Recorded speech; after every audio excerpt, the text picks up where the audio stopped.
Bonjour à tous et bienvenue sur la page Facebook de 20 minutes pour ce Facebook Live un petit peu spécial. Alors un Facebook Live un petit peu particulier puisqu'il s'agit d'un tout nouveau format que nous vous proposons aujourd'hui. Ce format, vous avez dû voir le logo qui s'est affiché au tout début de cette vidéo. C'est un 20 minutes découverte, c'est le nom que nous lui avons donné. Alors découverte pourquoi? Puisque en fait le but c'est de vous faire découvrir de la scène émergente française. À côté de moi, donc Dany Terreur. Bonjour Dany. Bonjour. Tu es le premier à passer en Facebook Live pour ce 20 minutes découverte. Et tu vas nous jouer donc deux titres de ton album Les Portes du Paradis. Les deux titres, donc c'est Étoile du Cachemire et Bébé c'est l'enfer. C'est ça. Et on se retrouvera nous après avec vous pour une petite interview, essayer d'en savoir un petit peu plus sur toi. Ok. Voilà, allez, à tout à l'heure. À tous.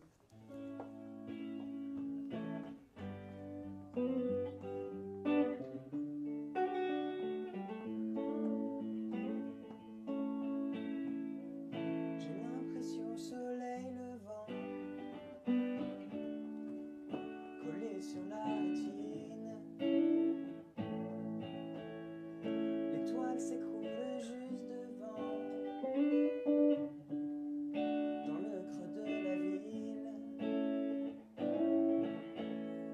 J'ai l'odeur de la dernière danse, scotchée dans les narines. L'écho de la sueur des gens se colle sur les vitrines. Les rues dévalent l'étoile du Cachemire. Mon cœur cavalier seul m'écoeure. L'amour et les rêves gercés, je les porte sur moi. Les cœurs brisés, les rêves mouillés, je les porte sur moi. J'ai l'odeur de la dernière chance collée sur les habits. L'écho de la soirée démange le cœur liquide de la ville. Les rues dévalent l'étoile du Cachemire. Mon cœur cavale, seul m'écoeure.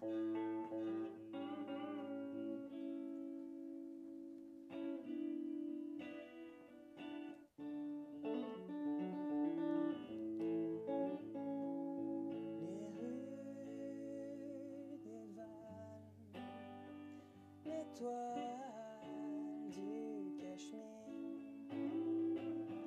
Mon cœur cavalier seul m'écoeure.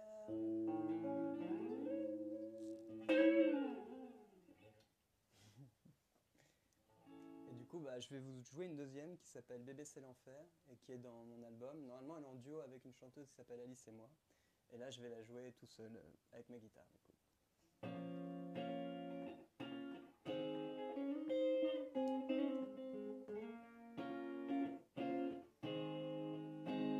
J'ai l'odeur de ta peau qui fait déborder mon cœur un peu trop. Cette fois-ci, c'est trop chaud. Je vois ton visage beaucoup, beaucoup trop. Bébé, c'est l'enfer, l'effet que tu me fais. Bébé, tu m'enterres. Je vois ton visage beaucoup, beaucoup trop. Mon cœur se tâche, ton cœur se tâche sous les vapeurs de mon odeur 6 pieds sous terre, tu peux creuser. Tu sais l'enfer, je le connais. J'ai le goût de ta bouche qui fait tourner mon cœur de manière chelou. Cette fois-ci, c'est trop chaud. Je vois ton visage beaucoup, beaucoup trop. Bébé, c'est l'enfer, l'effet que tu me fais. Bébé, tu m'enterres. Je vois ton visage beaucoup, beaucoup trop. Mon cœur se tâche, mon corps se lâche sous les vapeurs de ton odeur. 6 pieds sous terre, tu peux creuser. Tu sais l'enfer, je le connais.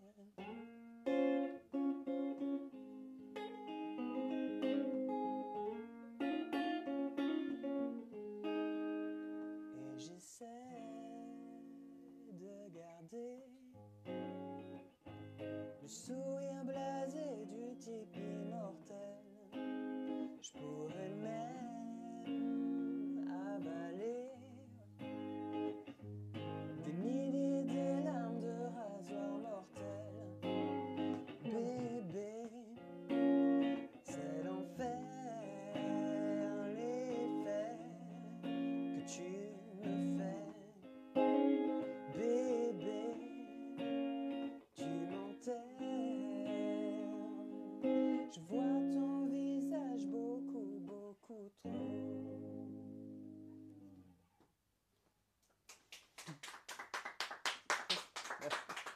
Merci beaucoup, Dany. Merci. Merci, je me rassois à côté de Je toi. t'en prie. Alors donc, comme tu l'as dit tout à l'heure, tu es venu aujourd'hui uniquement avec ta guitare. Parce que normalement, il n'y a pas qu'une guitare en fait sur ton album. Non, non, non, il y a plein d'instruments sur mon album. C'est assez axé sur la musique électronique. Du coup, il y a beaucoup de machines, de boîtes à rythme, de synthé. Finalement, la guitare, bon, elle a quand même sa place, mais elle est moins là. Et là, c'est sûr que c'est plus épuré. Bah, c'est carrément juste les chansons guitare-voix pour On aujourd'hui. est en acoustique là. Exact. Et normalement, tu es multi-instrumentiste. Voilà, c'est ça. J'ai enregistré l'album tout seul. J'ai joué tous les instruments parce que j'adore ça. Et pour moi, la production des titres est aussi importante que la composition et l'écriture. Du coup, j'avais envie de le faire tout de A à Z. C'est 3 piliers de ma musique, en tout cas, ces trucs-là. Comment est-ce que, donc là on est en formation acoustique, comment est-ce que tu as adapté tes morceaux pour pouvoir les jouer en acoustique? Je dis ça parce que pour ceux qui ont pu écouter un petit peu de ce que tu as fait, que ce soit en 2016 avec cette EP, donc Gris Gris, Ouais. ou maintenant dans Les Portes du Paradis, tu t'amuses pas mal avec les machines quand Ouais. même. Bah, en fin de compte, j'ai des versions. Ce qui est cool avec ces morceaux, c'est que je peux les emmener un peu où je veux. Enfin, je peux les adapter alors avec des machines, les faire presque piano-voix ou synthé-voix, ou je sais pas, pour m'amuser. Et en fin de compte, vu que je les écris à la guitare, c'est presque plus facile de les jouer comme ça, guitare-voix, parce que ils ont été écrits comme ça. Et aussi, j'ai l'impression que quand un morceau marche guitare-voix, souvent, pour moi, c'est un critère. S'il marche guitare-voix, je l'enregistre et je l'arrange après. Du coup, finalement, ces versions, c'est presque les premières versions des morceaux, quoi. D'accord. Dans une interview que j'ai pu lire, tu dis que tu aimes les sous-textes. Ouais. C'est quoi qui te fait vibrer pour écrire? Moi, ce qui m'intéresse quand j'écris, c'est un peu de partir de choses que j'ai vues, souvent que j'ai vécues en fin de compte, et de le ramener un peu au général et que ça soit assez imagé. Et quand je parle de sous-texte, c'est que derrière les métaphores que je peux employer, parce que j'aime beaucoup les métaphores, la poésie, tout ça, j'ai envie qu'il y ait un sous-texte qui veuille quand même dire quelque chose, qui a un sens à ces morceaux. Du coup, en fin de compte, ça raconte des histoires.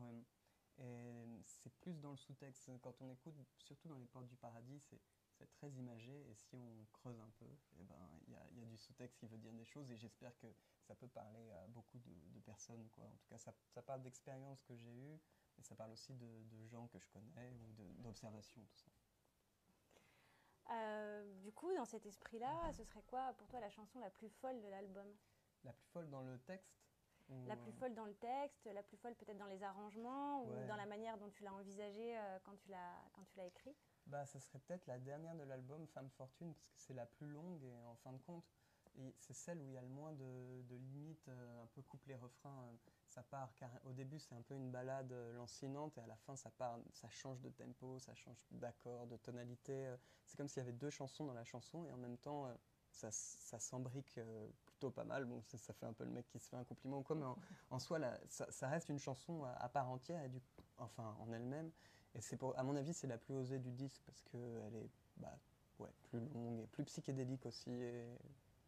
Est-ce que c'est celle que tu apprécies le plus? Parce que c'est vrai que quand on parle, on sent quand même. Ah, je l'aime bien, Ouais. mais Ça je les écoute pas trop, mes chansons, mais en tout cas, j'aime bien les jouer, mais c'est pas nécessairement ma préférée. Je les aime toutes en soi.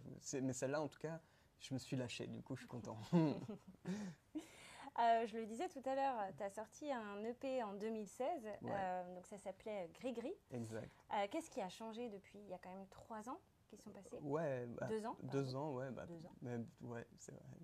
Bah, disons que dans le propos, déjà, c'est moins dark que dans Gris-Gris, c'est plus joyeux. Les Portes du Paradis, c'est plus quelque chose de beau qui appelle à la paix, à l'amour, à des trucs plutôt sains, alors que Gris-Gris, c'était un album, enfin un EP un peu de frustration.